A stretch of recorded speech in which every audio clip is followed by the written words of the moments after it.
Bom, vou mergulhar direto nisso. O que a gente tem aqui hoje é muito mais do que apenas um texto antigo. É um verdadeiro estudo de caso, magistral, sobre gestão de crises, inteligência emocional e liderança estratégica. Durante esta análise, nós vamos focar na leitura e dissecação dos capítulos 1, 2 e 3 do livro de Neemias. A ideia é extrair princípios atemporais de como lidar com notícias devastadoras, planejar com muita precisão e executar um projeto monumental. A gente vai identificar o que chamamos de a brecha, analisar qual foi a ferramenta utilizada para resolver o problema e, o mais importante de tudo, entender como nós podemos aplicar essa exata metodologia para reconstruir as áreas em ruínas das nossas próprias vidas modernas.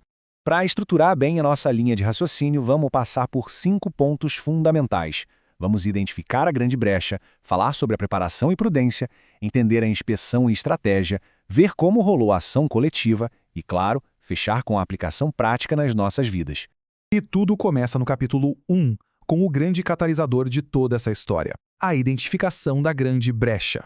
Imagina a situação. Neemias tinha uma vida super estável. Ele vivia confortavelmente na cidade de Suzã, trabalhando diretamente para o rei, até que, de repente, ele recebe uma notícia devastadora. Falaram para ele que os sobreviventes lá em Judá estavam em um sofrimento terrível e que os muros de Jerusalém estavam em ruínas. E é aqui que a gente define o que é a brecha. Não se trata apenas de uma falha de engenharia ou de um muro de pedras caído lá longe. Foi um golpe psicológico gigantesco. Aquela notícia simplesmente destruiu a paz de espírito dele.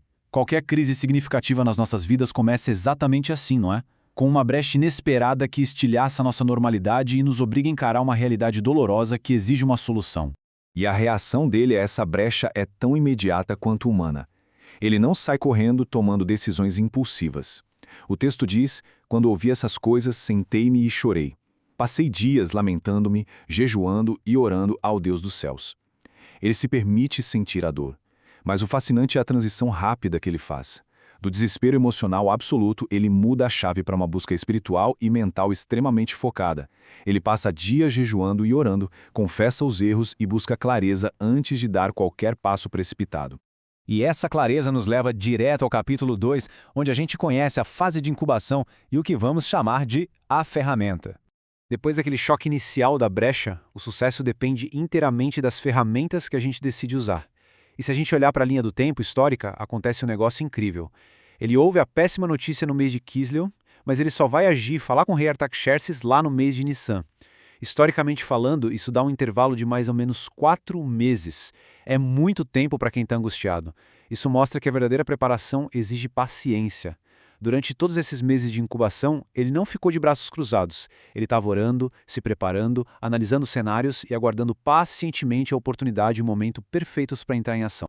E quando esse momento finalmente chega diante do rei, a gente vê o resultado de toda essa preparação. É uma quebra estratégica impecável. Primeiro, o rei nota a tristeza de Neemias. Sentindo um medo profundo, ele faz aquela oração silenciosa e rápida e apresenta o caso. Mas repara que ele não pede apenas uma liberação para ir até Jerusalém. Ele tem um plano de negócios pronto. Ele pede cartas oficiais de salvo-conduto para garantir a segurança ao passar pelos governadores da região. E mais, ele já pede madeira específica da Floresta do Rei para reconstruir os portões e os muros. Ele previu literalmente todos os problemas logísticos e burocráticos. A ferramenta aqui não é só ter uma chance, é ter a prudência e o preparo necessários para extrair absolutamente tudo dessa oportunidade.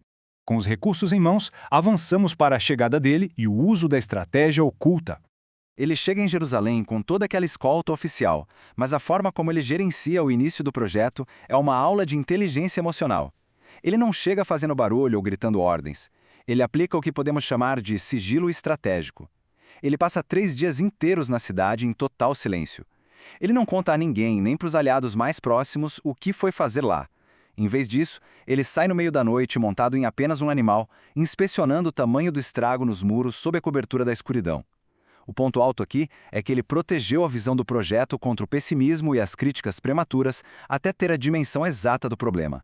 Ele só abriu a boca para os líderes locais quando já tinha todas as informações e o plano montado. E é exatamente esse nível de controle e preparação que dá a ele uma base inabalável para lidar com a oposição. Quando inimigos como Sambalat e Tobias começam a zombar da ideia de reconstruir a cidade, ele nem pisca. A resposta dele é incisiva. O Deus dos céus fará que sejamos bem-sucedidos, mas no que lhes diz respeito, vocês não têm parte nem direito legal sobre Jerusalém. É uma postura firme e confiante. A clareza de propósito dele funcionou como escudo perfeito contra qualquer intimidação.